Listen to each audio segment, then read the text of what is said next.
Muy buenos días. Son las 9 en punto de la mañana de este martes 13 de mayo del año 2025. Y en este momento usted está viendo por TVV Network en conexión y lo está escuchando por Éxito 107.1 FM en Miami por HD2. Hoy es el Día de la Virgen de Fátima. Así que felicitaciones no solo a todas las Fátimas, sino a toda la colonia lusitana, a todos los amigas y amigos portugueses. Es también el día de San Pedro Regalado y Santa María Dominica Mazzarello. En el calendario astrológico de Enrico Mariani nos dicen que tenemos ahora la luna menguando en Sagitario. Es la luna, dicen, para buscar la verdad. Es una buena luna para descansar y dedicarse a su hobby, pero nos está cayendo en martes, así que tiene usted que ir a trabajar. Luna menguante en Sagitario, Sol en Tauro, este martes 13 de mayo. El 13 de mayo de 1830, Ecuador se separa de la Gran Colombia. Se funda la República del Ecuador, con el venezolano Juan José Flores como presidente. El 13 de mayo de 1846, Estados Unidos invade México y en 4 años de guerra le arrebata Texas, California, Arizona, Nuevo México, entre otras vastas regiones. Y el 13 de mayo, como decíamos, de 1917, en Fátima, Portugal, 3 niños pastores afirman que se les ha aparecido la Virgen. El 13 de mayo de 1940, Winston Churchill, en la Cámara de los Comunes, en el marco de la Segunda Guerra Mundial, hace su discurso inaugural como primer ministro, donde dice: «Solo les ofrezco sangre, esfuerzo, lágrimas y sudor. No tengo más que ofrecer. Sangre, sudor y lágrimas». El 13 de mayo de 1981, el Papa Juan Pablo II es herido de gravedad por un disparo del pistolero turco Mehmet Ali Aka en la Plaza de San Pedro, en el Vaticano. Y al año siguiente, el 13 de mayo de 1982, en el Santuario de Fátima, en Portugal, el Papa Juan Pablo II sufre un nuevo atentado a manos del sacerdote católico español anticomunista Juan Fernández Cron, quien afirma que el Papa polaco era modernista y comunista. El programa que te hemos preparado para el día de hoy lo vamos a iniciar aquí en Miami con el abogado Rafael Peñalver. ¿Puede el ICE arrestar a miembros del Congreso? Esto a raíz del incidente que ocurrió en la ciudad de Newark, New Jersey. Luego en Caracas vamos a conversar con Oscar Murillo, el coordinador de la Organización de Defensa de Derechos Humanos, Provea. Continúan los casos de desaparición forzada en Venezuela. Después iremos a Houston para conversar con Mariana Párraga de la agencia Reuters. Mariana ha publicado un trabajo donde demuestra cómo el petróleo venezolano, una vez que está en alta mar, lo reetiquetan y lo hacen pasar como petróleo brasileño para poderlo vender a pesar de las sanciones. El foro de hoy promete: ¿la falta de democracia nos hace más antisociales? Un estudio reciente sugiere que sí. Lo vamos a abordar con el doctor Pedro José García Sánchez, sociólogo, profesor en la Universidad de París-Nanterre, y con el psicólogo social, el doctor Ángel Oropesa, en Caracas, de la Universidad Católica Andrés Bello. Luego vamos a conversar en Barcelona con Joan López Alegre, profesor de la Universidad Abad Oliba CEU. Él es experto en temas internacionales y con él vamos a analizar la situación de la guerra en Ucrania y lo que puede darse en la reunión de Estambul el próximo jueves. Después, en la ciudad de Bogotá, vamos a conversar con el internacionalista César Niño. Con él vamos a tocar el viaje del presidente Donald Trump a los 3 países árabes, un viaje de negocios. El detalle está en que algunos señalan que no son negocios nacionales, sino muy personales. Y vamos a cerrar en Valencia, España, con el crítico de cine Robert Andrés Gómez a propósito del inicio del Festival de Cannes en el día de hoy. Ese pues el programa que te hemos preparado para este martes 13 de mayo. Y a las 9:05 de la mañana vamos entonces con nuestro editorial. La noticia dice así. El Departamento de Estado de los Estados Unidos reiteró el lunes 12 de mayo una alerta a sus ciudadanos para enfatizar, cito, el peligro extremo de viajar o de vivir en Venezuela debido al riesgo de detención injusta, tortura, terrorismo, secuestros, represión política y colapso generalizado de los servicios básicos. Fin de la cita. Estados Unidos pide a sus ciudadanos que estén dentro del territorio venezolano abandonar el país de inmediato, incluyendo a quienes hayan viajado con pasaportes venezolanos o extranjeros. No viaje a Venezuela por ningún motivo, dice el Departamento de Estado. El Departamento de Estado, dice el documento, ha determinado que existe un riesgo muy alto de detención injusta de ciudadanos estadounidenses en Venezuela. Y añade que han registrado detenciones de ciudadanos de Estados Unidos sin respetar el debido proceso. De la misma manera, el documento del Departamento de Estado explica que no son informados de las detenciones de sus ciudadanos ni se les permite ningún tipo de visitas. La situación la ve el Departamento de Estado, la ve el señor Marco Rubio, secretario de Estado, y también, recordemos, asesor de Seguridad Nacional, y también quien está en este momento al frente del USAID. La situación la ve esta oficina, esta secretaría, como extremadamente grave. Pues bien, en el mes de febrero, la Secretaría de Defensa, de Seguridad y Defensa Interna, Homeland Security, que está a cargo de la señora Kristi Noem, dijo exactamente lo contrario. Dijo, porque han mejorado las condiciones en Venezuela, ya no tiene sentido proteger a 600,000 venezolanos en Estados Unidos con TPS. Por lo tanto, se les revoca el TPS para que vayan a su país. Y la última es que la administración Trump ofrece $1,000 a todo aquel indocumentado que esté en Estados Unidos y decida autodeportarse. La contradicción que se plantea es sumamente grave, porque o Venezuela se arregló y es un país al cual se puede ir, o Venezuela es este infierno que dice el Departamento de Estado.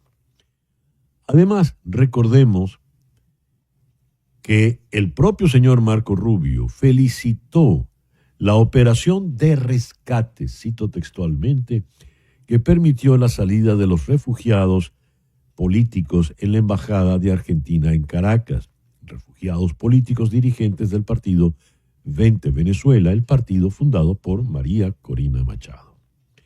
En ese momento, el señor Rubio advirtió que en Venezuela no hay Estado de Derecho, no se respeta la ley y la inseguridad es total.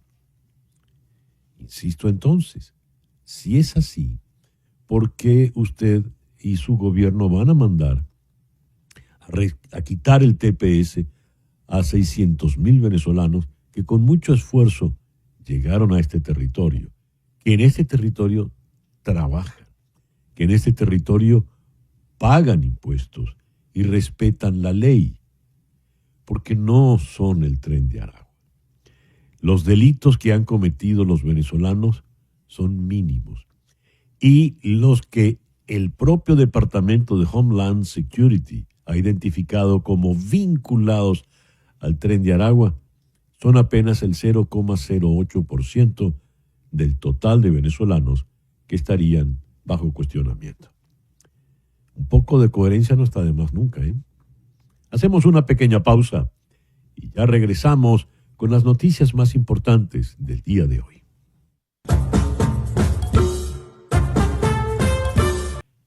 Y a las 9:13 de la mañana vamos con las noticias más importantes del día de hoy. El presidente Donald Trump llegó a Arabia Saudita para iniciar una gira de 4 días por la región del Golfo Pérsico, centrada en acuerdos económicos en lugar de las crisis de seguridad, que van desde la guerra en Gaza hasta la amenaza de escalada por el programa nuclear iraní. Elon Musk, director ejecutivo de Tesla y asesor de Donald Trump, así como líderes empresariales como Larry Flink, director ejecutivo de BlackRock, y Jane Fraser, director ejecutivo de Citigroup, viajan con el presidente. El secretario de Estado y asesor de Seguridad Nacional, Marco Rubio, y el secretario de Defensa, Pete Hegseth, también se encuentran entre la comitiva del presidente, quien visitará primero Riad, sede del Foro de Inversión Saudí-Estados Unidos, luego Qatar y el miércoles Emiratos Árabes Unidos. El jueves, durante su escala en Riad, se espera que Trump ofrezca a Arabia Saudita un paquete de armas por un valor de más de $100,000 millones, según informaron fuentes a Reuters, que podría incluir una gama de armas avanzadas, incluyendo aviones de transporte C-130. Trump espera anunciar acuerdos comerciales y de inversión a gran escala entre Estados Unidos y el Golfo. Arabia Saudita ha prometido hasta la fecha $600,000 millones en inversiones estadounidenses durante 4 años, mientras que Emiratos Árabes Unidos se ha comprometido a invertir $1.4 billones durante la próxima década. El presidente Trump ha dicho que no viajará a Israel, pero dijo que podría viajar a Turquía el jueves para posibles conversaciones cara a cara entre Vladimir Putin y Volodymyr Zelensky. El presidente Trump firmó una orden ejecutiva que promete reducir el precio de los medicamentos hasta en un 50%. Esta vez la estrategia incluye Medicaid, seguros privados y pastillas para adelgazar. La nueva orden ordena al secretario de Salud y Servicios Humanos, Robert F. Kennedy Jr., que establezca objetivos de reducción de precios en un plazo de 30 días, según informaron funcionarios de la Casa Blanca en el día de ayer. La medida iniciará una ronda de negociaciones entre Kennedy y la industria farmacéutica. Si las conversaciones se estancan, el secretario Kennedy intentará aplicar el modelo de precios de nación más favorecida, limitando los precios en Estados Unidos a las tarifas más bajas que pagan otros países ricos. La Administración de Alimentos y Medicamentos también considerará expandir la importación de medicamentos recetados de países más allá de Canadá, donde los precios son a menudo más baratos que en los Estados Unidos, según informaron funcionarios, y el Departamento de Justicia y la Comisión Federal de Comercio recibirán instrucciones para actuar contra acciones anticompetitivas de los fabricantes de medicamentos que, según dicen, mantienen altos los precios de las medicinas. El rehén estadounidense israelí Edan Alexander, quien se encontraba cautivo de Hamás en Gaza desde el 7 de octubre de 2023, fue liberado ayer tras exitosas negociaciones entre Estados Unidos y la organización terrorista. El Comité Internacional de la Cruz Roja transfirió a Alexander de Gaza a las autoridades israelíes, según informó la organización. Alexander se encuentra de pie y habla, dijo la doctora Hagar Mizrahi, jefa de la División Médica General del Ministerio de Salud israelí, durante conferencia de prensa desde el hospital Ishilov tras el traslado de Edan desde la base militar de Rey. La legislación fiscal que se espera que el Comité de Recursos y Arbitrios de la Cámara de Representantes presente incluye un límite de $30,000 a la deducción de impuestos estatales y locales, según personas familiarizadas con el contenido del paquete. Todavía no hay una cifra fija, eso es todo, esto aún se está resolviendo, dijo el presidente de la Cámara, Mike Johnson, tras una llamada ayer por la mañana con un grupo de republicanos de estados demócratas y con miembros del Comité de Recursos y Arbitrios encargado de redactar la legislación fiscal. El aumento de la deducción también incluye un nuevo límite de ingresos de $400,000 para los contribuyentes que puedan solicitar la mayor deducción. El Departamento de Estados Unidos reiteró ayer, lunes, alerta a sus ciudadanos para enfatizar el peligro extremo de viajar o de vivir en Venezuela debido al riesgo de detención injusta, tortura, terrorismo, secuestros, represión política y colapso generalizado de los servicios básicos. Estados Unidos pide a sus ciudadanos que estén dentro del territorio venezolano abandonar el país de inmediato, incluyendo a quienes hayan viajado con pasaportes venezolanos o extranjeros. No viaje a Venezuela por ningún motivo, dice el documento del Departamento de Estado. El departamento ha determinado que existe un riesgo muy alto de detención injusta de ciudadanos estadounidenses en Venezuela, cita textual del documento. De la misma manera, explica que no son informados de las detenciones de sus ciudadanos ni se les permite visitas. El gobierno de Venezuela rechazó de forma categórica la nueva alerta de viaje emitida por el Departamento de Estado. El canciller Iván Gil señaló que es un acto hostil, cargado de cinismo, racismo y propaganda política que busca alimentar la campaña de agresión permanente contra nuestro país. Cita textual. El Consejo Nacional Electoral de Venezuela eliminó el código QR en las actas electorales que servía como mecanismo para verificar la autenticidad del documento. Cito.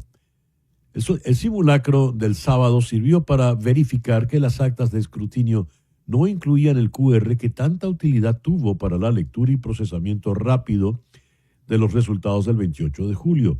Así lo dijo el periodista y experto en temas electorales Eugenio Martínez en redes. Además, criticó el silencio de todos los partidos políticos sobre este tema. Le cito, no deja de ser llamativo que si se decidió modificar el acta de escrutinio, ninguno de los 36 partidos que participan en el proceso del 25 de mayo y que han estado en las auditorías al sistema detectara un cambio no menor en el sistema. Fin de la cita. Hasta ahora el Consejo Nacional Electoral no se ha pronunciado al respecto. El reloj nos dice que son las 9:21 de la mañana, una pequeña pausa y ya regresamos con nuestra primera entrevista de hoy aquí en Conexión. Rondón está en... Estamos tratando de hacer contacto con el doctor Rafael Peñalver. Antes les recuerdo el número de María Trina Burgos, el 305-468-0044. 305-468-0044. María Trina Burgos es una abogada venezolana que tiene más de 25 años de experiencia trabajando temas migratorios en los Estados Unidos. Está licenciada para trabajar en los 50 estados de la Unión y también en Puerto Rico. Si estás en Venezuela, puedes llamar al 212-771-3040. Repito, 212-771-3040. Esa llamada sin costo adicional para ti va a repicar aquí en Miami, en la oficina de la doctora Burgos. Estos son tiempos muy delicados, muy complicados en materia migratoria. Y es imperativo, necesarísimo contar con un buen abogado de migración en Estados Unidos. Te recomiendo a la doctora María Trina Burgos. Te repito su número, 305-468-0044. 305-468-0044. Y a las 9:28 de la mañana, ahora sí hacemos contacto con el doctor... Todavía no hemos hecho el contacto con el doctor Rafael Peñalver, estamos en ello. ¿De qué vamos a hablar con el doctor Peñalver? El pasado viernes, el ICE arrestó a Ras Baraka, alcalde de la ciudad de Newark, en New Jersey, afuera de un centro de detención federal, y amenazó con arrestar a 3 miembros del Congreso que intentaron acceder al centro de detención de manera similar. Posteriormente, Baraka fue acusado formalmente y puesto en libertad, aunque niega haber cometido ningún delito. El representante republicano Michael McCall de Texas calificó las amenazas de arresto a sus colegas demócratas como algo, una medida sumamente drástica. Ahora sí tenemos ya al doctor Rafael Peñalver. Rafael, muy buenos días. Muchísimas gracias por acompañarnos en la mañana de hoy. Muy buenos días, César Miguel. Otra noticia preocupante. Tal parece que todas las semanas vamos cada vez un paso más allá en lo que es el estado de inseguridad y el estado de falta del orden constitucional que cada día estamos viendo cómo se desploma frente a nuestros ojos en este país. Estamos hablando... Estamos hablando, te estoy hablando del arresto del alcalde Sí. de Newark, Uh-huh.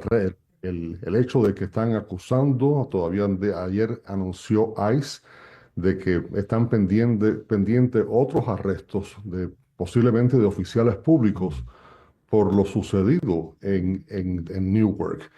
Y esto es preocupante porque cuando un oficial público, ya sea un congresista, un alcalde, tiene que temer, empieza a temer de que pueda ser arrestado por simplemente por sus funciones oficiales. Lo que se está diciendo ahora es que algunas de estas congresistas que estaban presentes allí, pues que le dieron bumping. Bumping es una palabra que se Uh-huh. utiliza si tú estás parado y viene un Uh-huh. oficial y no te mueves y lo Uh-huh. tocas en alguna forma, eso es un bumping. Uh-huh.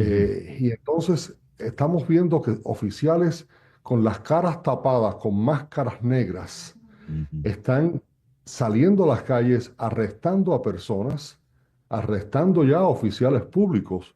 Pero este es el segundo paso. Acuérdate que hace 2 semanas estábamos hablando de cuando oficiales con máscaras negras estaban Uh-huh. arrestando a personas, a estudiantes en las calles de las universidades de Boston y de Sí. Filadelfia. Ahora estamos viendo que esto se eleva a otro nivel ya, el arresto de oficiales públicos. Y si tú le sumas a todo esto, lo más preocupante de todo fue cuando el señor Miller, que es el asesor del presidente, Uh-huh. el señor Miller dijo que estaban contemplando eliminar lo que es el derecho del habeas corpus, que es un Uh-huh. derecho constitucional. La Constitución, el artículo 5 explica abiertamente de que toda persona en Estados Unidos tiene el derecho de pedir amparo de una corte, de un tribunal, si es detenido por cualquier agencia del país. Quieren eliminar ese derecho. Quiere decir entonces que el presidente va a tener la potestad de mandar a unas personas de estas con máscaras negras que te arresten en las calles y que tú no tengas el poder ni el derecho de acudir a Ahora, una corte. Rafael, hay algo que me llama la atención, me intriga un tanto. Los funcionarios de ICE no son electos. De hecho, obedecen órdenes de una señora que tampoco fue electa, la señora Kristi Noem, quien es designada por el señor presidente Donald Trump, que tiene todo su derecho a designarla, evidentemente. Pero el alcalde y los representantes congresistas son personas que están allí porque fueron elegidas por voto popular. ¿Supone esto que entonces ejecutivamente vamos a ir por encima de la voluntad popular? Bueno, y que son personas que están allí precisamente tratando de averiguar qué es lo que está pasando. No están allí de turistas, están allí viendo las condiciones que existen en el centro de detención a donde están llevando personas de sus distritos y de su ciudad para estar seguros que ese centro de detención cumpla con los códigos y cumpla con los mínimos requisitos de un centro de detención a donde están llevando a sus constituyentes y que esas personas ahora tengan que temer de ser arrestadas. De verdad, yo estoy extremadamente preocupado por en qué dirección está yendo todo Mm. esto, porque se está utilizando a los llamados indocumentados, a los inmigrantes, se les está utilizando para romper el orden constitucional de este país. Y como las personas que son extranjeras no tienen el apoyo popular, pues está utilizando el presidente Trump a las personas más indefensas, a las que menos apoyo tienen en la sociedad, para utilizarlas para romper el orden constitucional. Y ya después que esté roto el orden constitucional, eso se le puede aplicar a cualquier persona, sea residente, sea indocumentado, sea Sí, ciudadano, cualquiera. todos, sí. Estamos en momentos de verdad muy, muy peligrosos porque ¿cuál es la meta de todo esto? Esa es la gran pregunta. ¿Cuál es la meta de Ujú. todo esto? La meta, en mi opinión, no es sacar del país a las personas indocumentadas. La meta es romper el orden constitucional para que el presidente pueda permanecer en el poder permanentemente. A ver, ya para cerrar, cuando el señor Miller plantea la eliminación del habeas corpus, que es una figura universal del derecho, ¿verdad? Eh, ¿Qué está diciéndonos a los ciudadanos en Estados Unidos? Está diciendo que están tratando de eliminar el concepto más básico de la protección ciudadana, que es que un ciudadano no puede ser arrestado indiscriminadamente y si es detenido por cualquier razón que sea, toda persona en este país, ciudadano o no ciudadano, tiene el derecho de apelar a una corte, a un juez y decirle, sáquenme de aquí, yo no pertenezco aquí, me han detenido indebidamente. Y ese es el derecho que quiere desaparecer el señor Miller, que está hablando por Mm. el señor Trump. Miller es el vocero de la Casa Blanca, una persona que tiene un puesto altísimo, y el solo hecho que se esté contemplando esto es algo peligrosísimo que nos puede afectar a todos. Y ahí, Primero, ponen a los indocumentados por delante para que abran sí, el camino. Y ya después de que se establezca esa norma, que no exista el habeas corpus, se le aplica a todos. evidentemente, si la gente, funcionarios elegidos atentan, van contra ellos, pues, ¿qué nos queda a los demás? Rafael, muchísimas gracias por atendernos en el programa de hoy. Muchas gracias, César Miguel. Buen día. El doctor Rafael Peñalver es un eminente abogado aquí en la ciudad de Miami. Una pausa y ya regresamos en conexión. Son las 9:40 de la mañana.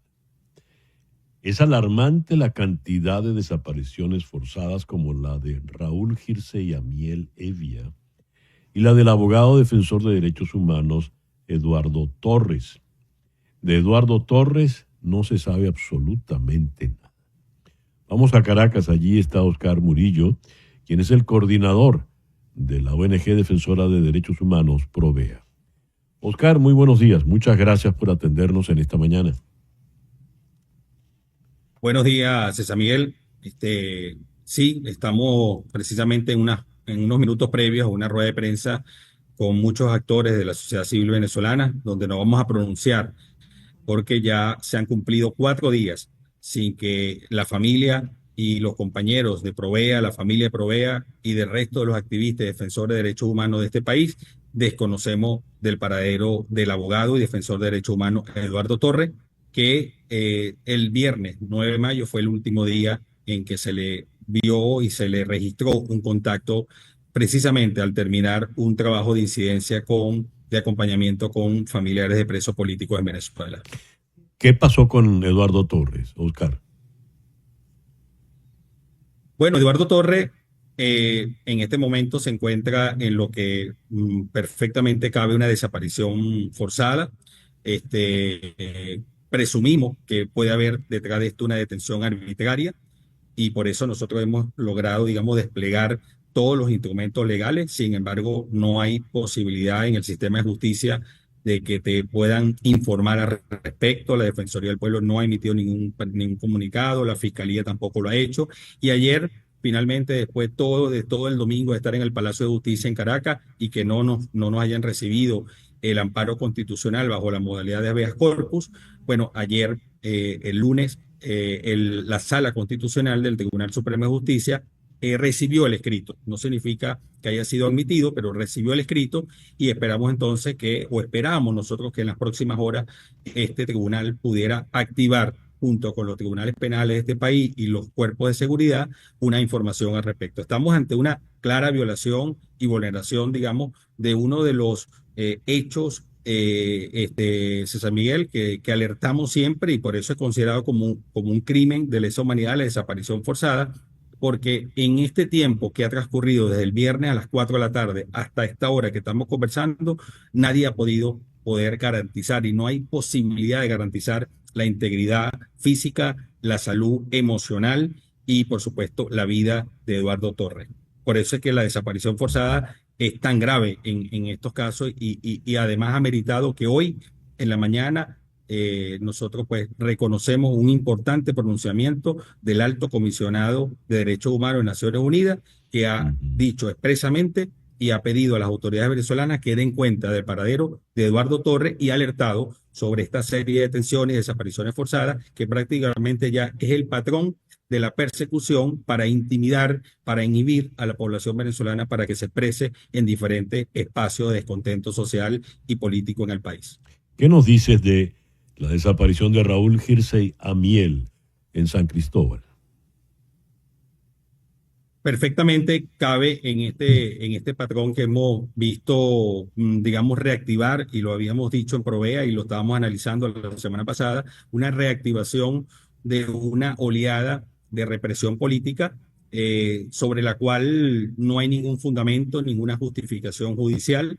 Se repite lo que vivimos lamentablemente desde el 28 de julio, donde prácticamente se suspende la Constitución, se suspende el Estado de Derecho, hay detenciones arbitrarias, incomunicación total con su familia, no se permite la defensa privada a las personas. Por ejemplo, si nosotros presumimos que nuestro compañero Eduardo Torres fue detenido, bueno, ya pasaron el lapso de las 48 horas que establece el ordenamiento jurídico venezolano para que Eduardo Torres haya sido presentado ante un juez de la República, acompañado de un abogado de la defensa, y conocer en todo caso de cuáles eran los delitos a los que se le estaban imputando. Todo esto en este momento es de absoluta incertidumbre. No tenemos certeza de que efectivamente haya sido detenido o de que haya sido presentado, pero a juzgar por los lapsos ya hay una violación de todos los derechos, y es paradójico porque precisamente Eduardo Torres es uno de los abogados que ha estado insistiendo en la necesidad de la introducción de habeas corpus como una forma de proteger a las víctimas en estado de una, digamos, como lo que estamos viendo en el país, un estado, digamos, de convulsión política, donde el habeas corpus, creo que tu invitado anterior lo explicaba perfectamente bien, es una conquista del derecho humano, es una conquista del derecho humano, es para proteger la vida, es para activar un mecanismo de urgencia para que el Estado venezolano se haga responsable de la vida y de la integridad de una persona. Bien, estaremos muy, muy pendientes de todos estos casos, Oscar, y muchas gracias por atendernos en la mañana de hoy.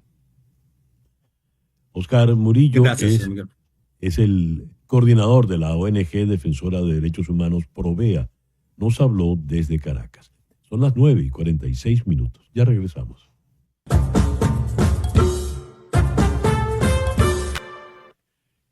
Nueve y 49. Capicúa.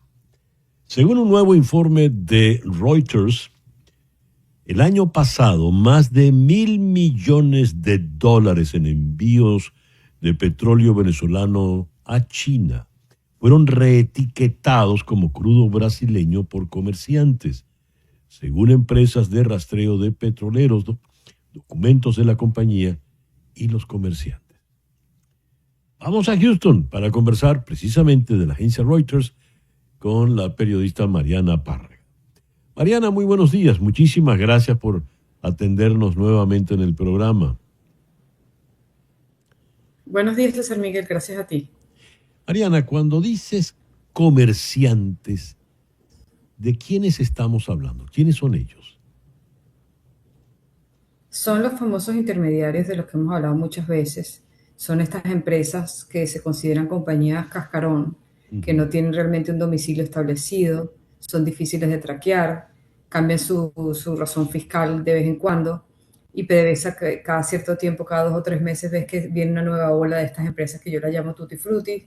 Son unas empresas, como dije, que realmente no están establecidas en ninguna parte, y actúan como intermediarios del crudo venezolano, son las que negocian estos cargamentos de crudo venezolano en países como China.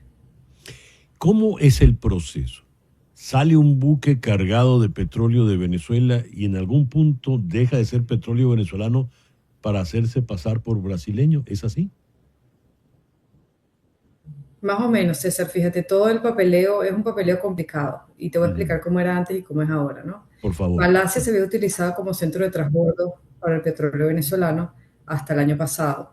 Eso implicaba que en efecto los cargamentos, los barcos pasaban por Malasia físicamente y allí se hacía una cantidad de cambio de papeleo, incluyendo el certificado de origen del cargamento, que forma parte del manifiesto del barco.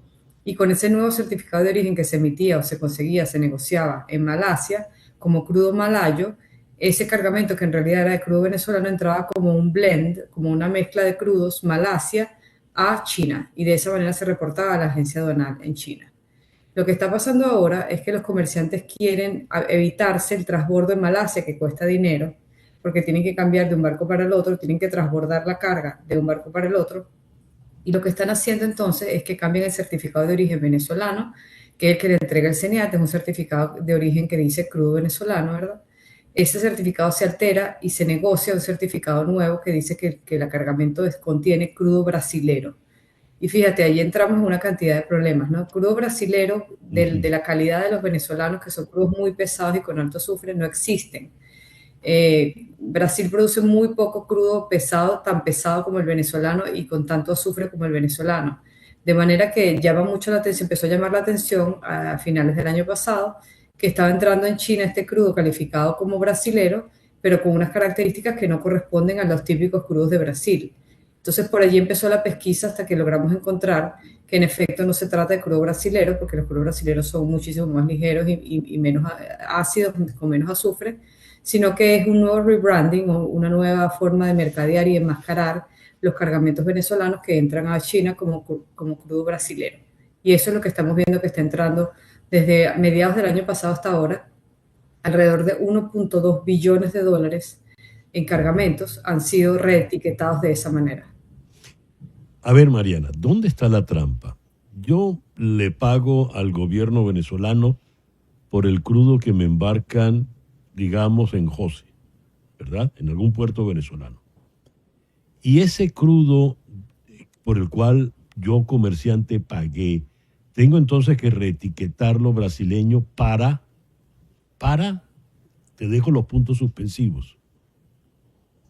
Para uno, ahorrarme una cantidad de dinero en lo que normalmente se paga el transbordo en Malasia. Me ahorro 4 días de viaje y de proceso en Malasia y el pago por el transbordo de un barco al otro que implica un cargo por flete. Ese dinero me lo estoy ahorrando con este nuevo sistema. Y en segundo lugar, es mucho más fácil que el barco navegue realmente directamente desde Venezuela hasta China, pareciendo como, porque hay otro truco, como si estuviera saliendo de Brasil, porque cuando traqueas el barco con la imagen satelital del barco, la señal satelital del barco en efecto parece indicar que el barco está partiendo desde un puerto brasilero. Entonces no solamente se emite el certificado de origen, se altera el certificado de origen, sino que se manipulan las coordenadas del barco para hacerlo ver como que está en Brasil cuando en realidad está cargando en Venezuela. El gobierno venezolano, ¿qué está obteniendo en todo esto? Porque leo que reporta solo una fracción, ¿no? Ciertamente. Venezuela sigue vendiendo su crudo independientemente que se transborde en Malasia o se mienta como que tiene certificado de origen de Brasil.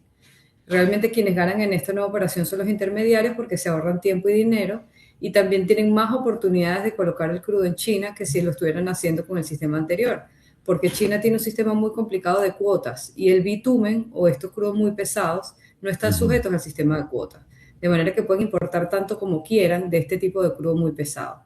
Si lo estuvieran etiquetando como brasilero, si fuera brasilero en realidad y fuera crudo mediano, ligero, allí tuvieran que estar sujetos al sistema de cuotas de China y tendrían un límite de lo que pueden importar de crudo brasilero realmente brasilero en un mes. Pero con este sistema no tienen límite, de manera que no solamente ahorran tiempo, sino que también los refinadores independientes chinos pueden importar tanto como quieran. Mariana, estos comerciantes intermediarios, tutti frutti, como tú les llamas, ¿qué nacionalidad tienen? ¿De dónde salen? Vaya usted a saber. Esta empresa, particularmente la que estamos hablando en este caso, que fue la que logramos traquear más, se llama Hansu Energy, tiene nombre chino, pero realmente hemos logrado establecer que no está basada realmente en China. La mayoría de las empresas tutti frutti, como las llamo yo, están cambiando de domicilio fiscal todo el tiempo y utilizan paraísos fiscales como por ejemplo Fujairah en los Emiratos Árabes Unidos, es uno de esos paraísos fiscales muy frecuentemente utilizados. Panamá es otro, pero al cabo de 2 o 3 meses ves que vuelven a cambiar de domicilio, de manera que no tienen realmente un país de origen. En definitiva, si no existieran estos intermediarios tutti frutti, ¿cómo sería el negocio? Pensando en una operación limpia y legal. Fíjate cómo era antes, tenemos que volver al tema de cuando antes de que hubiera sanciones, antes del 2019, que no era necesario mentir y manipular todos estos documentos de los embarques de crudo venezolano. Simplemente Venezuela emitía un certificado de origen con toda la documentación correspondiente en el manifiesto del barco al comprador, y el comprador era un refinador. PDVSA tenía una norma dentro de sus políticas internas, que era que PDVSA no vendía intermediarios, lo que hacía que la operación de trading, de comercialización, era muchísimo más transparente, ¿no? Eso se acabó porque PDVSA alteró, a través de un decreto de emergencia hace unos 4 años atrás, alteró sus normas internas para evitar que se vendiera por intermediación. Entonces ahora está perfectamente permitido que surjan y se vendan a través de estos intermediarios, de los cuales PDVSA no tiene control, porque PDVSA lleva control solamente hasta la entrega en puerto venezolano. De allí para adelante, una vez que el intermediario se lleva el cargamento, es responsabilidad del intermediario y no de PDVSA en donde se coloca el crudo. Bueno, habrá que ponerse tras la pista de los tutti frutti, entonces será la próxima misión. Mariana, muchas gracias. Sí, ¿verdad? Sí, te iba a decir una sola cosa más, César. Recordemos que el riesgo de esto es que cuando empezó a practicarse esto, se perdieron 21 billones de dólares. 21 billones, no millones de dólares, porque no se logró concretar el cobro completo de los cargamentos. Entonces, el riesgo de utilizar tutti frutti, el riesgo de mentir en los manifiestos de carga, de alterar la documentación de los buques, es justamente que PDVSA finalmente no logre cobrar completamente por los cargamentos, como ya pasó entre los años 2020 y 2023. 21 billones de dólares. Dios. Mariana, muchas gracias de verdad por estos minutos en la mañana de hoy. Gracias a ti, César Miguel. Mariana Párraga, de la agencia Reuters, desde Houston. Una pequeña pausa y al regreso venimos con nuestro foro de hoy. ¿La falta de democracia nos hace más antisociales? Ya regresamos.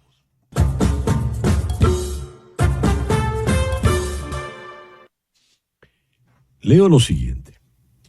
¿Puede el tipo de sistema político en el que vivimos influir en la manera en que nos comportamos con los demás? Aunque solemos asociar la democracia con derechos políticos y libertades individuales, su impacto va mucho más allá de las urnas. Un estudio reciente, Neumann, Kaufman and Brink, titulado "Los ciudadanos de países democráticos presentan más rasgos benévolos, menos rasgos malévolos y mayor bienestar", ese es el título, sugiere que la falta de democracia no solo afecta a las instituciones, sino que también puede tener consecuencias profundas en la vida cotidiana, fomentando actitudes más egoístas, desconfiadas y antisociales. En otras palabras, la calidad democrática de un país podría estar estrechamente relacionada con las formas en que sus ciudadanos se relacionan entre sí.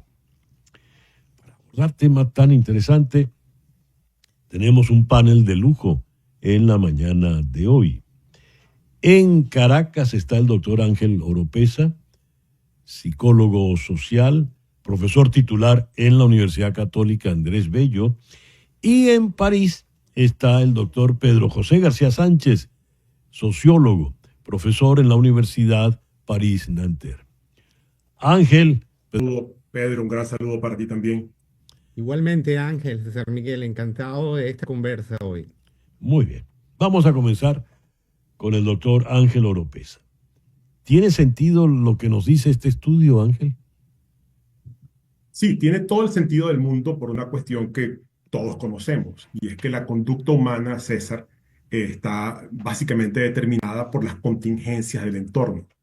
Y eso está estudiado desde hace muchísimos años. Recientemente recordemos el concepto de trauma psicosocial que acuñó el sacerdote jesuita psicólogo Ignacio Martín Baró, el padre de la psicología de la liberación, quien demostró cómo entornos crónicamente hostiles desde el punto de vista político y económico terminan generando traumas, huellas, lesiones psicológicas en una colectividad.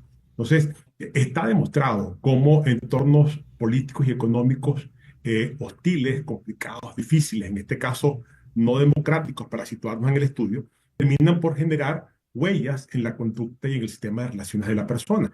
Y eso es lógico. Y la conducta social es un tipo especial de conducta.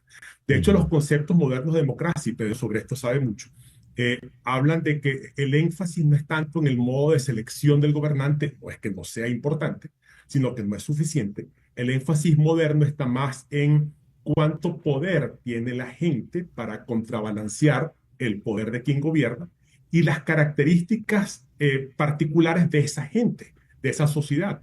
Entonces, para que se hable hoy en día de un país democrático, se habla es de dos elementos. Primero, un gobierno que respete ciertas reglas democráticas y luego una sociedad que tenga ciertas características, sobre todo que privilegie, César, Pedro, privilegie el cultivo de la persuasión, el acuerdo, el diálogo, la negociación, el consenso, por encima de lo primitivo, que es la violencia, el uso de la fuerza, la imposición. Entonces, tiene todo el sentido del mundo el estudio. Ya, me gustaría oír tu opinión, Pedro. Sí, mira, Ángel lo acaba de plantear el marco muy bien. Democracia y sociedad son entidades que interactúan. Y lo básico para que una comunidad pueda desarrollarse de la mejor manera es que esa interacción entre democracia y sociedad pueda darse de la manera la más cotidiana posible. Fíjate, la manera como tú introdujiste el tema, César Miguel, a partir de ese estudio me pareció muy bien porque plantea justamente esa manera de enfocar las cuestiones políticas, como lo señaló Ángel, a partir del poder, pero siempre en conexión con todo lo que circunda el poder, lo que moldea el poder y lo que le da justamente una amplitud. Entonces, la democracia no es solamente una forma de gobierno. Hay un autor fundamental norteamericano, John Dewey, uno de los padres de la filosofía pragmatista y uno de los grandes teóricos de la educación en Estados Unidos, que justamente acuñó ese término de la democracia como modo de vida. Entonces, cuando la democracia no solamente es una forma de gobierno, sino que se transforma en una manera de vivir, estamos abordando lo que es posible en sociedad de una manera completamente distinta a cuando esos criterios que rigen la vida democrática, es decir, libertad, el ejercicio de la libertad, la distribución de poderes con cierta autonomía, ¿verdad? La elección libre y con voto, y luego toda la conexión con una sociedad que sea plural, con instituciones, con asociaciones, con gobierno. Cuando una sociedad logra insertar esa democracia como modo de vida, mira, es lo que, mira, la generación de ustedes y la mía, aquella generación boba, porque yo pertenezco a esa generación que malamente bautizó así Edmundo Chirino, nosotros vivimos justamente ese pasaje en Venezuela de lo que era una sociedad democrática, con todos los problemas que hay en la democracia, pero democrática, a lo que ha sido la degeneración chavista, madurista, en la que la autocracia ha sustituido justamente a la democracia y de esa manera la sociedad se vuelve lo que hoy día sabemos. En el estudio se habla de comportamientos antisociales, es decir, en una sociedad no democrática la sociedad se comporta, los ciudadanos se comportan de una forma antisocial. ¿Cuáles son esos comportamientos antisociales, Ángel? Bueno, básicamente cuando hablamos de sociedad hablamos desde los más, digamos, menos nocivos, que son como la apatía, la falta de participación, hasta ya conductas más activas, como por ejemplo discriminación a otras personas, rechazo, uso de la violencia, uso de la fuerza, cuando la gente termina por copiar los modelos que recibe de la primera magistratura. Recordemos que cuando se habla de primera magistratura, la palabra magíster viene de maestro, entonces los gobiernos suelen ser maestros que modelan lenguajes, conductas, y lo lógico es que parte importante de la población pues aprenda esos códigos y esa conducta. Entonces, si vive en un ambiente donde lo que priva es la imposición del más fuerte, lo que priva es la violencia, lo que priva es, pues entonces termina la gente por copiar como, digamos, como lógico, como lo que hay que hacer, como lo que es natural, ese tipo de comportamiento. Recordemos, César, que la democracia es por sobre todas las cosas un invento de la inteligencia humana, es un estadio superior en el desarrollo social. Lo básico, lo primitivo es la violencia, la imposición del más fuerte. Por eso, para que se desarrolle la democracia y siga creciendo, requiere pues la presencia de virtudes y de características democráticas en la gente. Ponemos un ejemplo concreto. No es gratuito que hoy en día Venezuela, según los estudios que hemos hecho, sea el país de más alta desconfianza de todo el continente. Superamos a países crónicamente desconfiados como Brasil, ya somos ahora el primero. Entonces, eso no es porque nos pegó el sol de repente o porque el fenómeno del niño nos pegó por la espalda. No, eso tiene antecedentes explicativos que entre otras cosas tienen que ver cómo no puede ser una población desconfiada cuando es lo que recibe en términos de códigos, de procedimientos de conducta, de pareceres, de parte de la primera magistratura. Entonces, estas cosas que hemos encontrado, como por ejemplo, muy rápido, altos niveles de ansiedad en la población venezolana, presencia de malestar psicológico, 1 de cada 4 personas dice que se siente mal psicológicamente. Estas cosas que no teníamos antes, pues tú no puedes, estos hallazgos no los puedes desligar del contexto político. No es que la gente se enfermó de repente, no es que la gente decidió alterarse psicológicamente, no, que tiene unos antecedentes, porque otra vez volvemos al comienzo, César, la conducta humana es básicamente determinada por el entorno. Ya para concluir, en estos tiempos donde la democracia está como pasando de moda o perdiendo popularidad ante el auge de las autocracias y los autoritarismos, y no solo en nuestro país, sino es una tendencia que se ve en Europa, por no hablar de Estados Unidos. ¿A qué tipo de sociedades vamos a enfrentarnos entonces, Pedro? Mira, estamos viviendo una trayectoria que va de las democracias hacia las diversas formas de autocracias que están imperando en el mundo. Eso por un lado. Por otro lado, César Miguel, mira, me parece importante acotar algo. Una sociedad democrática no implica que no haya problemas, crisis, urgencias, corrupción, que instituciones que fallen, ¿ok? Sino que justamente dichos problemas y dichas crisis sirven para poner a prueba la salud de esa democracia, la capacidad de esa sociedad a ser afectada sin necesariamente hundirse, a ser cuestionada y a responder a esos cuestionamientos, resolviendo lo que es problemático sin dejar de construir.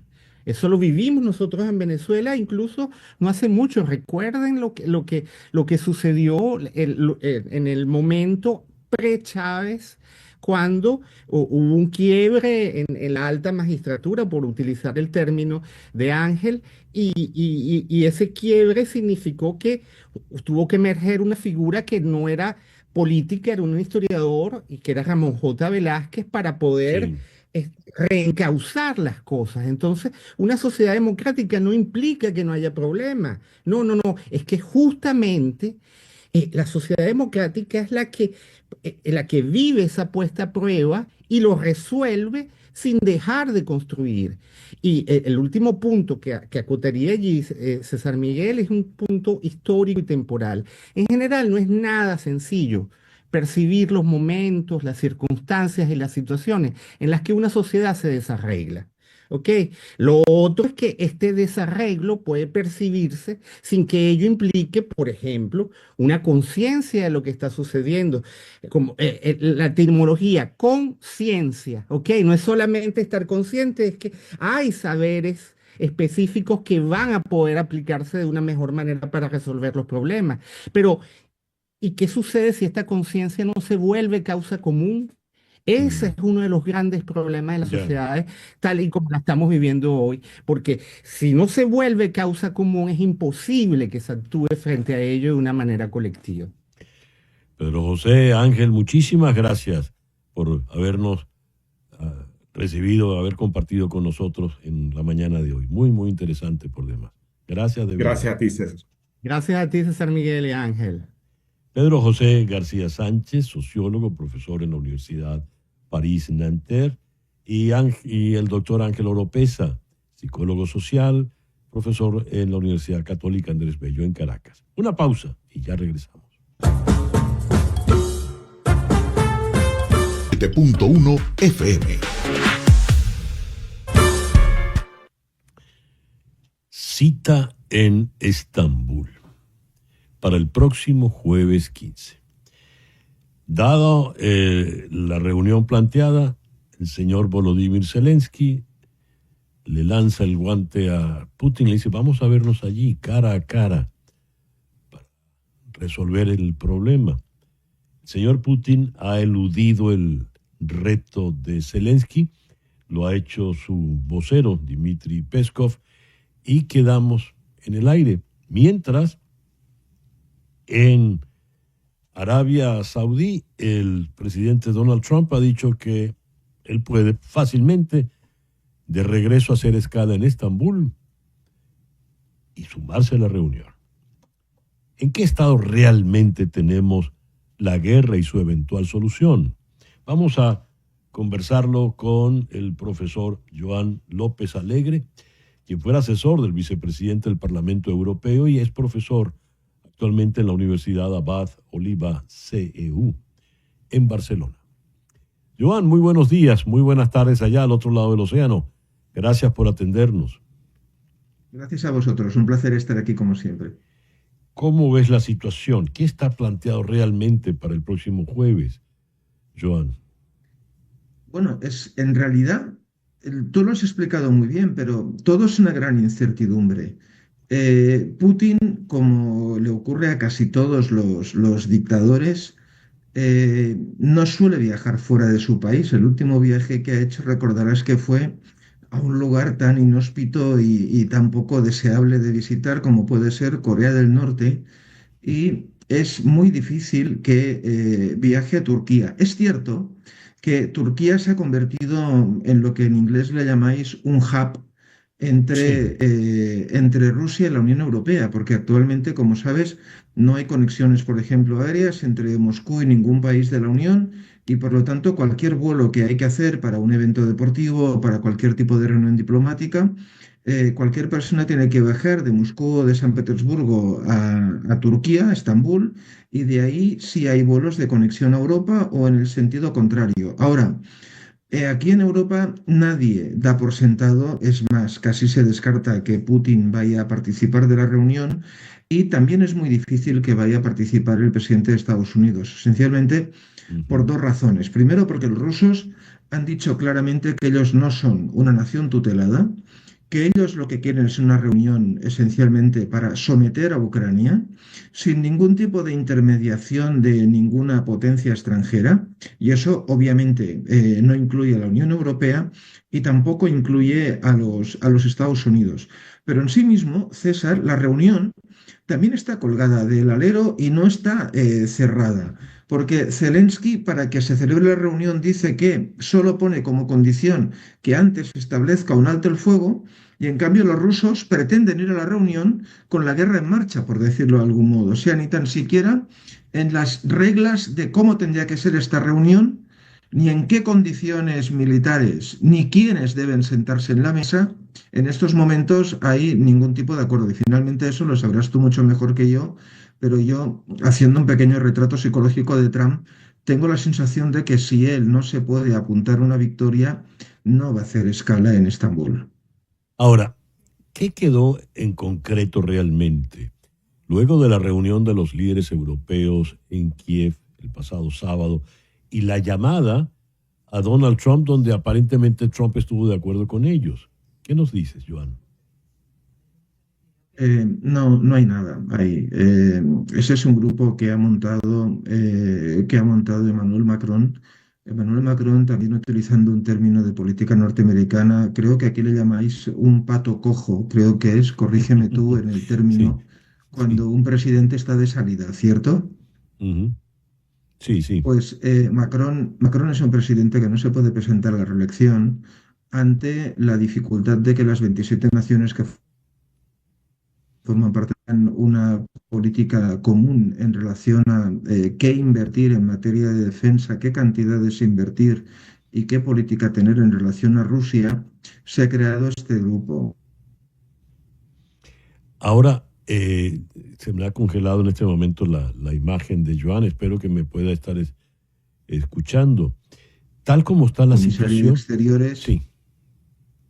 te decía, perdona, que la comisaria Kallas, que es la comisaria de Exteriores de la Unión Europea, lo que sería el equivalente a vuestro secretario de Estado, Sí. no participa de estas reuniones, y tanto los rusos como los americanos, como el propio Zelensky, saben que cada uno de los países de la Unión tiene una política distinta. Por ejemplo, España, que está en una posición ultra radical a un extremo político, en estos momentos solo está invirtiendo el 1,2% de su PIB en materia de defensa, y los socios comunistas que hay dentro del gobierno se oponen a que el gobierno español invierta en defensa.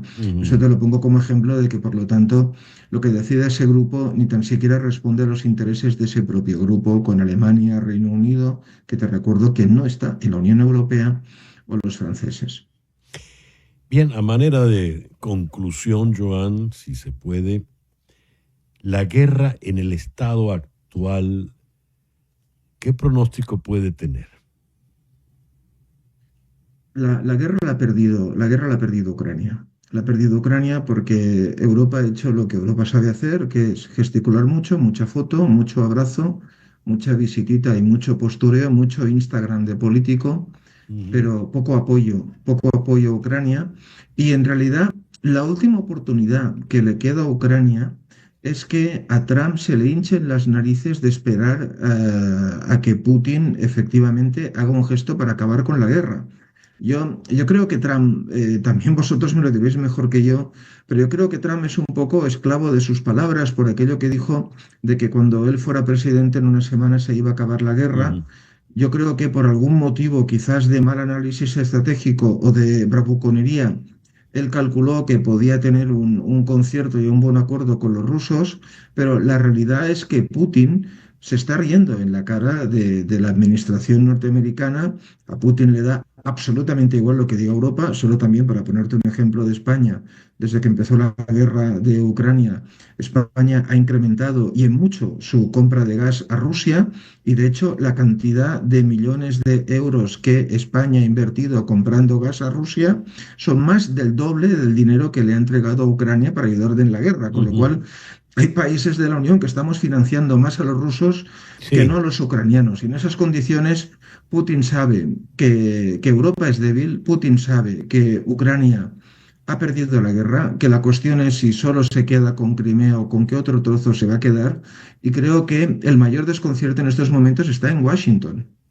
Ya, muy interesante el análisis.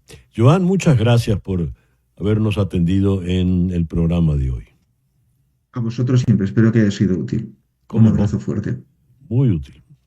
Joan López Alegre es profesor en la Universidad Oliva CEU, allí en Barcelona, España. Una pausa y ya regresamos en Conexión. Son las 10:31.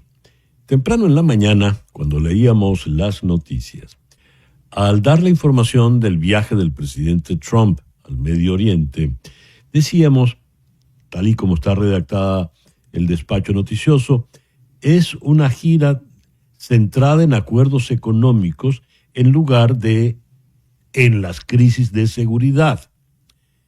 ¿Qué tipo de negocios? En Estados Unidos ha habido todo tipo de comentarios alegándose que son negocios particulares del consorcio Trump que podrían beneficiarle a él. El hecho de que le esté acompañando Elon Musk, el hecho de que le esté acompañando Jane Fraser, la directora ejecutiva del Citigroup, pues da una idea de lo que puede ser este viaje. Pero ahondemos un poco en el tema. Vamos a la ciudad de Bogotá, donde está el doctor César Niño, internacionalista. César, muy buenos días. Muchísimas gracias por atendernos en esta mañana. Buenos días, muchas gracias por la invitación. ¿Cómo calificarías este viaje del presidente Trump? Cuando decimos es un viaje de negocios, ¿de qué estamos hablando? Bueno, yo no estoy tan seguro si sea exclusivamente un viaje de negocios personal por parte del presidente Trump. Por supuesto que hay una agenda de política exterior interesante. Recordemos que en este mismo momento se está celebrando la cumbre de la CELAC con China, y esto también tiene que ver incluso con que esta semana es una semana de ajustes geopolíticos en el planeta. No, no solamente por lo que está ocurriendo con la visita de Donald Trump al Golfo Pérsico, sino la cumbre de la CELAC con China, y también la posible reunión que pueda ocurrir este jueves en Turquía con los ucranianos, los Estados Unidos, por supuesto, y quién sabe si aparezcan allí los rusos. Este viaje de Donald Trump es para mí una lectura que evidentemente mezcla dos dimensiones: una política exterior transaccional recurrente en la lógica de la administración Trump, y también, por supuesto, en un reafirmamiento, si se quiere ver así, una suerte de consolidación, si lo vemos por ese lado, de las alianzas energéticas y de las alianzas, evidentemente, que hay en el Golfo Pérsico. Recordemos que no tardará en anunciar el cambio oficial dentro de Washington del Golfo Pérsico al Golfo de Arabia. Bueno, ya llama el Golfo de América al Golfo de México, que no deja de ser el Golfo de México, en definitiva. Pero, ¿qué hay de los 600,000 millones de dólares que los árabes van a invertir en Estados Unidos en 4 años? La inversión de 1.4 billones de los Emiratos. ¿De qué estamos hablando?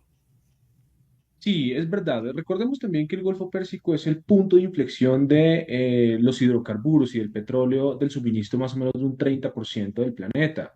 Trump ha buscado asegurar inversiones significativas para Estados Unidos, incluyendo un acuerdo estratégico con Arabia Saudita que abarca, como muy bien tú lo decías en la introducción, una cooperación en asuntos energéticos, mineros. Recordemos el complejo militar industrial, es decir, en defensa, en un proyecto aeroespacial, y por eso creo yo que está invitado en este viaje como uno de los invitados especiales el magnate Elon Musk.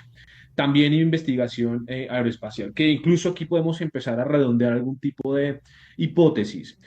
Además, César, a mí se me ocurre algo, y es que, pues evidentemente, recordemos en días anteriores, el presidente Trump recibió unas críticas por aceptar el avión Boeing 747 Sí. de fabricación catarí, que está Ujú. valorado más o menos en $400 millones, y mal no tengo la cifra en la cabeza, Ujú. pero como un posible reemplazo del Air Force One. Entonces aquí vamos a darnos cuenta que no es un regalo exclusivamente personal, sino es un regalo también oficial, que es uno de los regalos más costosos que recibe un presidente de los Estados Unidos, y que pone, por supuesto, en riesgo la seguridad nacional, precisamente porque el Air Force One no puede ser fabricado por fuera de los Estados Unidos.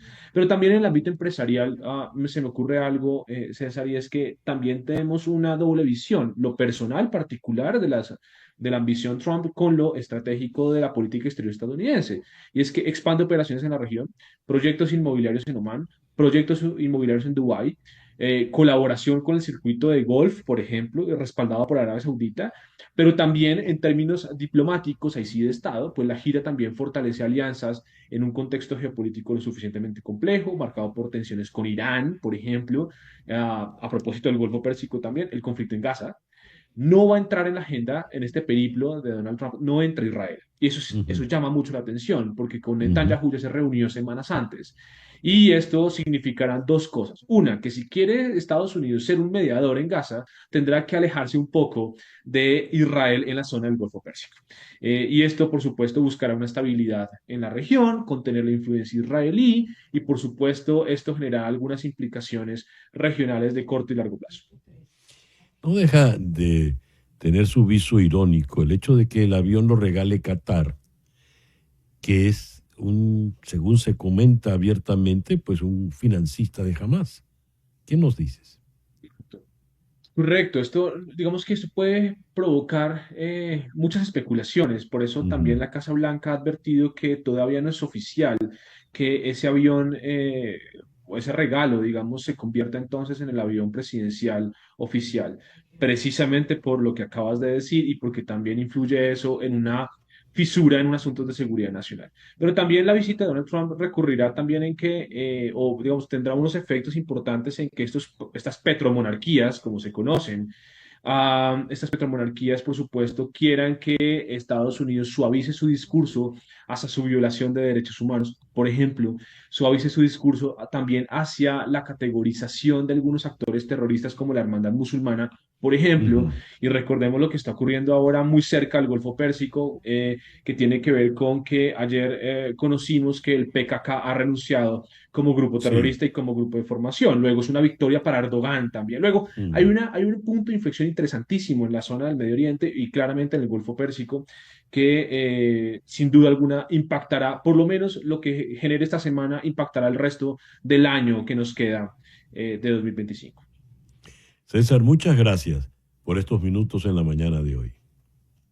Sí, César, muchas gracias. César Niño, internacionalista desde Bogotá. Una pausa y ya regresamos en conexión.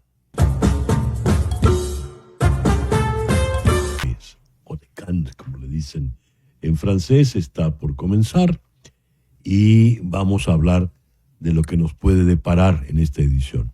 No vamos a llegar hasta Cannes, pero vamos a ir al Mediterráneo igual, vamos a la ciudad de Valencia, donde está el crítico de cine Robert Andrés Gómez. Robert, muy buenos días, muy buenas tardes allá al otro lado del océano, gracias por atendernos. Buenos días, César Miguel, ¿qué tal? ¿Cómo estás? Esta es la edición número 78 del festival y en esta Así es. oportunidad viene presidida nada menos que por Madame Juliette Binoche. ¿Qué nos trae este festival, Robert? Bueno, sabes que es curioso porque durante muchos años, sobre todo casi todo el recorrido del siglo XXI, el Festival de Cannes ha seguido una ruta muy estelar, muy particularmente plegada a seducir y a conquistar el interés de Hollywood, ¿no? Ujú. Esto es una riña permanente que han tenido Cannes y Venecia, donde Venecia ha salido quizás más triunfante en cierto sentido, porque sus películas han tenido mucho impacto para la campaña de los premios y especialmente para los Oscars, ¿no? Y esto ha generado, pues bueno, mucha inclinación por el cine norteamericano, lo vemos en Ujú. los estrenos especiales, probablemente fuera de temporada, desde Star Wars, Indiana Jones, Shrek, Ujú. etcétera, etcétera, ¿no? Pero este año tengo una cierta interés sobre qué va a ocurrir, porque precisamente has nombrado a Juliette Binoche, y Juliette Binoche va a estar acompañada por un jurado muy interesante, porque es verdad que está Halle Berry, la ganadora, la Ujú. actriz norteamericana ganadora del Oscar, pero va a estar, por ejemplo, un director absolutamente outsider, que es Carlos Reigada, un director mexicano importantísimo. Va a estar la directora, la hermana de la directora italiana Alice Roy Watcher, Alba Roth Watcher, que también es una actriz muy plegada al cine independiente europeo. Eh, está Jeremy Strong, que es un actor muy complejo, y un director como el coreano Hong Sang-soo, que no puede ser más indie, más extraño, más disruptivo dentro del panorama internacional. Con lo cual creo que pudiéramos tener sorpresas. Es verdad que la selección, pues en la selección vemos nombres muy conocidos, eh, amigos prácticamente del Festival de Cine de Cannes, que han crecido, sea porque han entrado por otras secciones paralelas, como la Semana de la Crítica o Una Cierta Mirada, incluso por la Quincena de los Realizadores, que es un evento paralelo que se hace. Pero están estos amigos, pero también hay un espíritu interesante de lo que uno cree que puede encontrar. De hecho, hay una película muy rompedora, creo yo, ya veremos cómo está, porque nunca lo sabemos hasta que comienza toda la furia de críticas alrededor, que es Resurrection, que es de un director chino, Bigan, un director que ya triunfó en Una Cierta Mirada y que ha sido el último en ser incorporado, porque los festivales siempre están guardándose algunas películas para después que anuncian su sección oficial, y este ha sido el último en llegar. Y la película, una película de ciencia ficción bastante extraña, que bien podría dar sorpresas. No hemos salido del cónclave para elegir a los papas, donde ya, aunque se dijese al papa lo elige el Espíritu Santo, estábamos todos muy terrenales hablando de tendencias, y llegamos ahora a otra elección donde también va a salir un premiado que se va a llevar la Palma de Oro. Eso es como inevitable. Me llamó la atención del coqueteo que mencionaste hacia Hollywood, y fue coronado con Anora, ¿no? Evidentemente, que se fue con la Palma de Oro y se llevó también el Oscar a Mejor Película. Aparte de esta película Resurrección, ¿qué otras puede estar sonando o despertando mayores expectativas? Bueno, yo creo que no sé si es justo que esas expectativas se le carguen a ella, pero aparece una película muy interesante que es la película Alpha, una película de la directora francesa Julia Ducournau, que fue la primera mujer oficialmente en solitario, porque recordemos que Jane Campion también ganó la Palma de Oro a Mejor Película por La Lección de Piano o por El Piano, que es su nombre original, pero lo hizo compartido con Chen Cage por Adiós Mami Concubina. Ducournau ganó la Palma de Oro por su película anterior, creo que es su tercera película, Titán, y claro, esto hizo una historia tremenda, porque imagínate, si estamos en la sesión 78, pues en la 74 es que ocurrió esto en toda la historia del festival. Y claro, viene además con una película también con un tema muy disruptivo, porque Titán era una película muy extraña, tremendamente extraña, que de hecho después en la distribución se esfumó un poco, a pesar de que es una muy, muy buena película.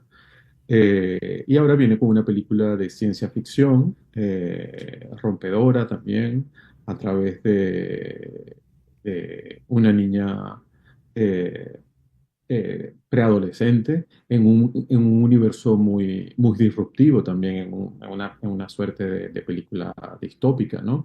Y esto puede ser muy interesante porque, bueno, la ciencia ficción siempre en cualquier tipo de premios no las tiene nunca de ganar, pero bien, creo que es una película que ya todo el mundo está hablando de ella, en tanto que espera ver qué es lo que ha hecho 4 años después esta realizadora. Pero, pero, por ejemplo, también tenemos la película de otro gran director que creo que también pudiera ser uno de esos favoritos para esos premios principales, que es el noruego Joaquín Trier, que lleva El valor sentimental, una película protagonizada por su musa, que es René Reinsed, y El Fanning, también con Stellan Skarsgård. Es una película que habla sobre las relaciones paterno-filiales en un contexto interpretativo, porque los dos personajes son actores y se reúnen para un trabajo en común. Y bueno, me imagino que aquí saltarán las chispas. Es verdad que no sé cuánto de comedia o de drama familiar está, pero con un director como Joaquín Trier, que es el que hizo brilló en su última oportunidad en Cannes con La peor persona del mundo, una película tremenda, o con Oslo, agosto a las 3 de la tarde, creo que es algo así que se llama su película anterior. Pues uno tiene esperanzas de ver algo tremendamente rompedor. Estábamos viendo imágenes de la película de Wes Anderson con Benicio del Toro, que también va a estar en Cannes, ¿no? Sí, es curioso porque me ha llamado mucho la atención la llegada de Wes Anderson a Cannes, porque durante muchísimos años, yo diría que prácticamente a lo largo de la última década de trabajos de Wes Anderson, su espacio de estreno era el Festival de Berlín. Era un director consentido, acogido, contemplado con mucho interés en Berlín. Y este año pues ha cambiado de festival. Ha escuchado los cantos de sirenas de Cannes. Creo que en mucho tiene que ver que las últimas películas de Anderson, creo que desde el Hotel Budapest, no han conseguido pues trascender hacia los Oscars, y mira que ha rodado ya varias películas desde el Hotel Budapest.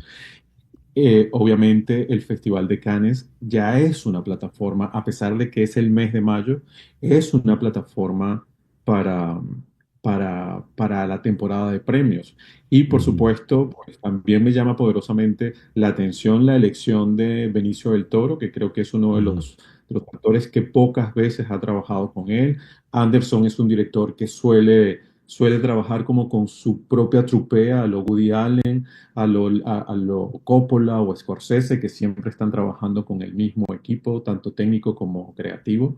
Y de pronto, bueno, la figura de Del Toro aparece como protagonista total en un elenco que probablemente es muy coral, pero donde el corazón de la película está en este personaje.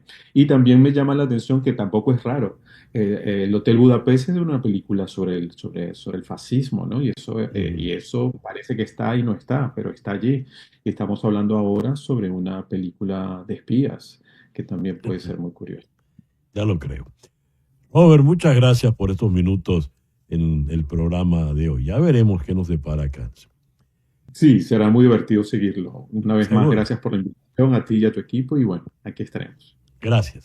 Robert Andrés Gómez, crítico de cine desde Valencia, en España. Una pausa y ya regresamos en Conexión. Leo lo siguiente. Una cosa es vivir una vida larga. Otra muy distinta es prolongar los años que vivimos con buena salud. Ese es el dilema que impulsa un concurso de investigación sobre la longevidad con un premio de 7 cifras. Este concurso no solo acelera el progreso, sino que rompe los límites de lo posible en materia de envejecimiento. Eso dijo Jamie Justice, el director ejecutivo de XPRIZE HealthSpan, que ayer presentó su primera cohorte de semifinalistas. El ganador del premio tiene objetivos claros y ambiciosos. Desarrollar una terapia que restaure la función muscular, cognitiva e inmunitaria en un mínimo de 10 años en adultos de entre 50 y 80 años. La idea ganadora también debe ser accesible al mayor número de personas posible y escalable en un año. El participante que logre superar a los demás en todo lo anterior recibirá, atención, $81 millones en financiación para un ensayo clínico de un año. Se repartirán 2 premios de $10 millones entre los finalistas. Sin embargo, los equipos en liza tienen tiempo para perfeccionar sus productos. El ganador será premiado en el 2030. Esto se suma a la nueva ola de investigación sobre la longevidad que busca mejorar lo que significa envejecer. Porque a pesar de que la esperanza de vida mundial se ha más que duplicado en los últimos 100 años, la calidad de nuestra salud, a medida que envejecemos, parece haberse estancado. Y este miércoles en Conexión, ¿por qué el Consejo Nacional Electoral en Venezuela borró el código QR de las actas de votación, de las planillas, y los candidatos opositores no han dicho nada. Eso en Conexión. Gracias y tengan todos el mejor día posible. En Conexión fue una producción de Floralicia Anzola desde 360 Content para TVV Network en los estudios de éxitos Miami 107.1 HD2, con Laura Rodríguez en la producción general, Mariel Sofía Rodríguez en la producción informativa, Carlos Prato en los controles y ante el micrófono, quien tuvo el gusto de hablarles, César Miguel Rondón.